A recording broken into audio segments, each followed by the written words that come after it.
La Catedral de Notre-Dame de París, cuyo inicio de construcción se remonta en el año 1163, es una obra maestra gótica que encapsula la esencia de la Edad Media europea. Con su arquitectura imponente y detalles elaborados, la catedral se erigió como un símbolo de grandeza religiosa y de poder. Durante siglos fue escenario de coronaciones reales y eventos cruciales de la historia francesa. Las esculturas que adornan sus paredes y las impresionantes vidrieras cuentan historias bíblicas y eventos sagrados, sirviendo como una enciclopedia visual para aquellos que la visitan. Notre Dame también ha resistido desafíos como la Revolución Francesa, donde sufrió daños, pero posteriormente fue restaurada. A través de los años ha sido fuente de inspiración para artistas, escritores y admiradores de la arquitectura. La catedral continúa siendo un faro cultural y espiritual, conectando el pasado de París con su presente vibrante, mientras que la famosa novela de Victor Hugo, Nuestra Señora de París, la inmortaliza en la literatura presentando a Quasimodo, el jorobado campanero de Notre Dame. Es un personaje central en la obra de Victor Hugo. Quasimodo es dotado de una fuerza extraordinaria y una habilidad asombrosa para tocar las campanas de la catedral. Su lealtad y valentía se ponen a prueba en medio de la intriga y la tragedia que envuelve a Notre Dame. Este personaje, con su dualidad de fuerza y fragilidad, encarna la complejidad humana y la capacidad de encontrar belleza más allá de las apariencias externas, en el contexto de la rica historia de Notre Dame. Quasimodo se convierte en un símbolo de las historias entrelazadas de aquellos que han sido parte de la magnífica narrativa de la catedral a lo largo de los siglos. Incendio en la Catedral de Notre Dame. Progresión del incendio en cuanto a horas. Inició a las 6:40, en donde se observa el fuego en el techo de la catedral. A las 7:53 se cae la aguja de la catedral. A las 8:07 todo el techo se derrumba. A las 8:20 Fiscalía de París abre investigación. Y a las 8:45 cierran los alrededores de la catedral. Los hitos. Entre 12 y 14 millones de personas visitan cada año la catedral, es decir, un promedio de 35.000 visitantes por día. Durante la Revolución Francesa, la catedral sufrió varios actos vandálicos en los que se desarmó su aguja.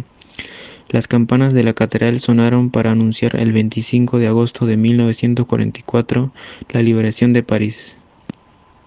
En la Catedral de Notre Dame, en la parte izquierda, se encuentra la torre norte, la torre galería de las gárgolas, el rosetón, la galería de los reyes de Judea, el portal de la Virgen, portal del juicio, portal de Santa Ana. En el lado derecho tenemos lo que es la torre sur, la aguja o flecha, los vitrales, el segmento interno, que tiene como contrafuente y el arbotantes.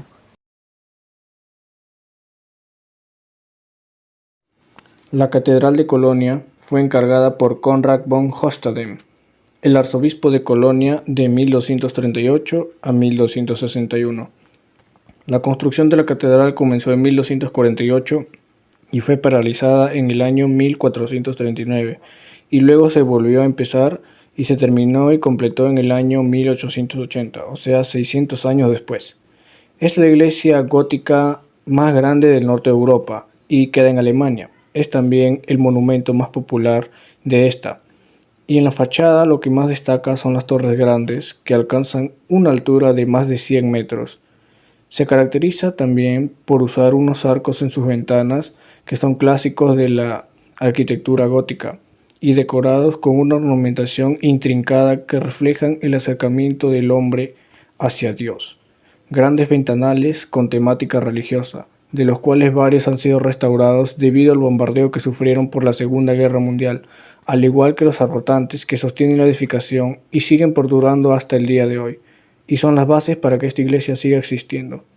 En la planta podemos ver la nave principal, que es todo el complejo del medio, las naves laterales, que son las secundarias, capillas que se encuentran a los lados, y esas líneas perpendiculares con manchas rojas son los contrafuertes y los transeptos de la iglesia. Y aparece el ábside de forma circular, que es la parte donde se encuentra el sacerdote para realizar la ceremonia. Y también las torres son las que definen la composición de la edificación, dándole mayor jerarquía y poder, organizando cada parte de la estructura, así como también la fachada.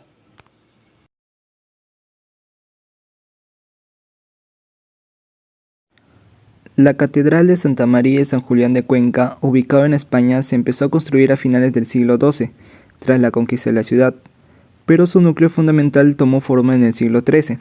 Las naves que van desde el crucero hasta la fachada datan del siglo XIV, y la girola se transformó en el siglo XVI para adaptar su estructura original a las nuevas concepciones estéticas. De esta época también fue su primera fachada, sustituida en el siglo XVIII por otra que fue preciso derruir a comienzos del siglo XX, siglo en el que se construyó la fachada actual del estilo neogótico, obra de Vicente Lampérez.